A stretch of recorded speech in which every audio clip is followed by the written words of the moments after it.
পিতা, আমাকে প্রশ্ন করার আগে স্বর্গলোকের সমস্ত দেব দেবতাদের প্রশ্ন করুন।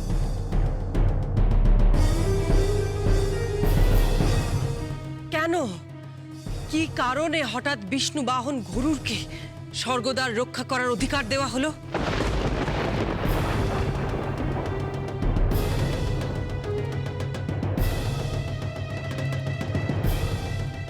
এই দায়িত্ব কেন তাকে দেওয়া হলো? এখানে কি কেউ জানেন না নাগরাজ্যের পরম শত্রু গরুর আমাকে গ্রাস করবার জন্য সে উন্মুখ? ইন্দ্রদেব, গরুড়কে কেন দ্বার রক্ষীর কর্মে নিযুক্ত করা হয়েছিল?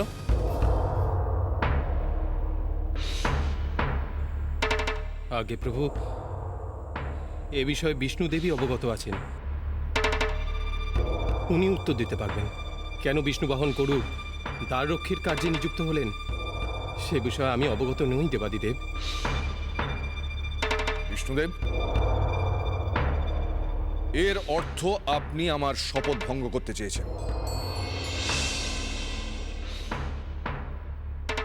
আমি বেহুলাকে যে বর দিয়েছিলাম তা পূর্ণ করতে হলে মনসার উপস্থিতি একান্ত কাম্য। আর বিষ্ণুবাহন গরুড়ে নাগ জাতির প্রতি ঘৃণা সর্বজনবিদিত। তাই তার রক্ষীর কর্মে গরুড় নিযুক্ত হলো কেন?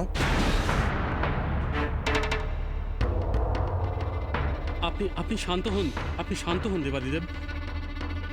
আমার মনে হয় এই প্রশ্নের উত্তর স্বয়ং দেবী পার্বতী দিতে পারবেন।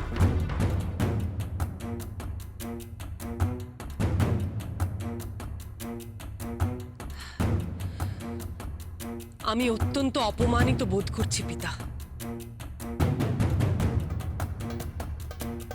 স্বর্গলোক আমাকে আহ্বান জানিয়েছে এক বিশেষ কার্যের জন্য।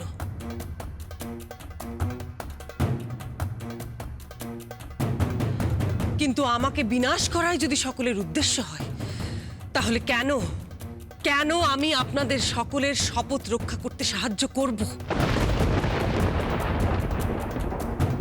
দেবাদিদেব, প্রত্যেকবারে কুচক্রী পাতালবাসিনী ইন্দ্র সভায় এসে দেবগণদের অপমান করবে, আর তা আমাদের সহ্য করতে হবে? তা তো হয় না।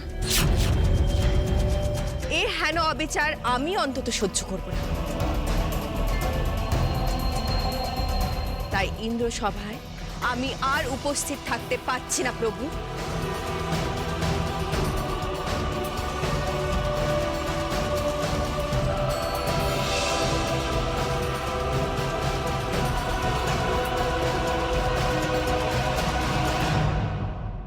পিতা, আপনার প্রশ্নের সঠিক উত্তর কেউই দিতে পারল না।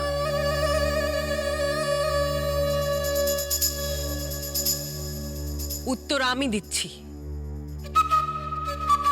উপস্থিত দেবগণ সকলেই জানেন লক্ষিন্দরের প্রাণ ফিরে পাওয়ার অর্থ মনসার অধিকারের যুদ্ধে এক পা অগ্রসর হওয়া।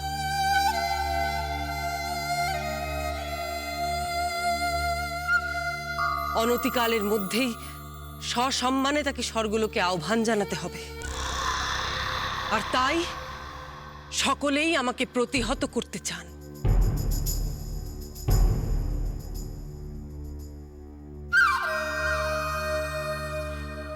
নারায়ণ নারায়ণ। প্রভু, আপনি নিশ্চুপ কেন? বোধ করি এক নাগিনীর নিরর্থক প্রশ্নের উত্তর দিতে আপনার সংকোচ বোধ হচ্ছে। প্রভু, গরুড়দেব আপনার বাহন, তাকে সুবিচার দেওয়াও আপনার কর্তব্য। গরুড়দেব যদি আপনার নিকটে এসে বলেন মনসার স্বর্গপ্রবেশ তার পক্ষে হানিকারক, তখন আপনি কি করবেন প্রভু?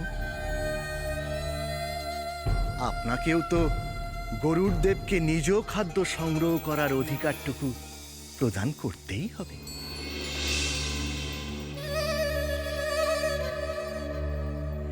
স্বর্গেই তো এমন নিরপেক্ষ বিচার হয়।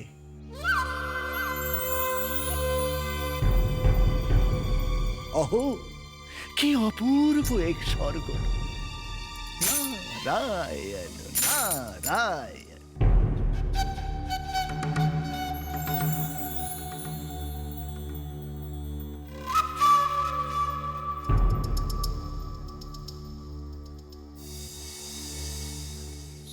সনকা বউয়ের ভবিষ্যৎ জানতে চাই।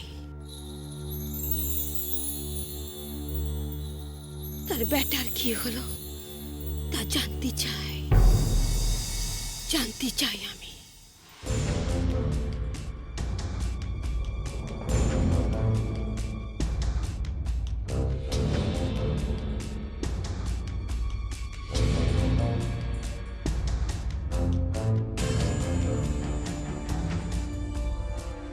এই বাড়ি হয়ে উঠুক সেই মায়াবাড়ি, যা সনকাকে বাঁচার আশা দিক। ফুটে উঠুক লক্ষিন্দরের মুখ।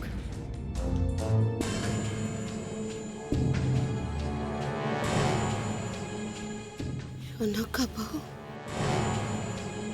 আমার তপন তৈরি। এসো, দেখবি, এসো।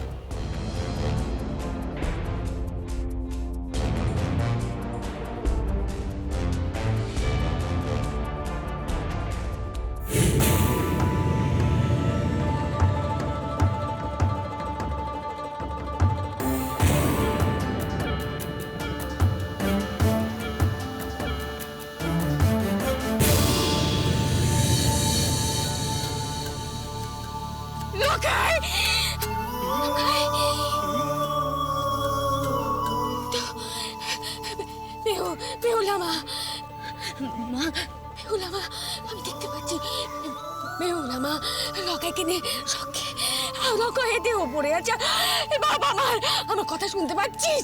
হে বাবা, তোর মা তোকে ডাকছে। আয় আয় আয়, আমার কাছে আয়, আমার কাছে আয়, মালিক আমার কাছে আয়, আমার কাছে আয়, আমার কাছে আয়। লকাই, আমার কথা শুনতে পাচ্ছিস তুই? মা, মা, আপনি অমন করবেন না। দোহাই আপনার, আপনি কি দেখেছেন বলুন? লকাই, লকাই, মাকে দেখতে পাচ্ছিস? লকাই, মা, ওরম করবেন না মা। মা, মা, মা, মা, মা, রানা, তুই আর দেরি করিস না। যা, ভেতর থেকে জল নিয়ে যা, শিগগিরই যা। তুমি ধরো মাকে। মা, মা, মা, মা, মা, চোখ খুলুন মা।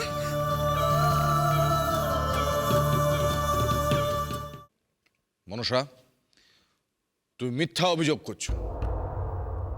গরুরের খাদ্য হচ্ছে পাতালবাসীগণ।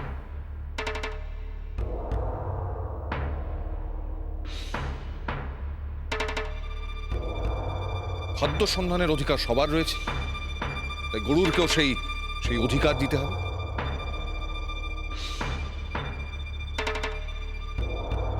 এ নিয়ে আর কোনো আলোচনার কোনো প্রয়োজন নেই।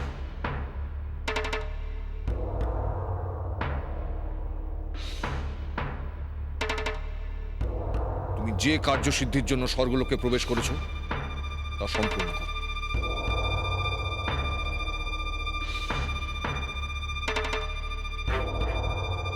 বেহুলা,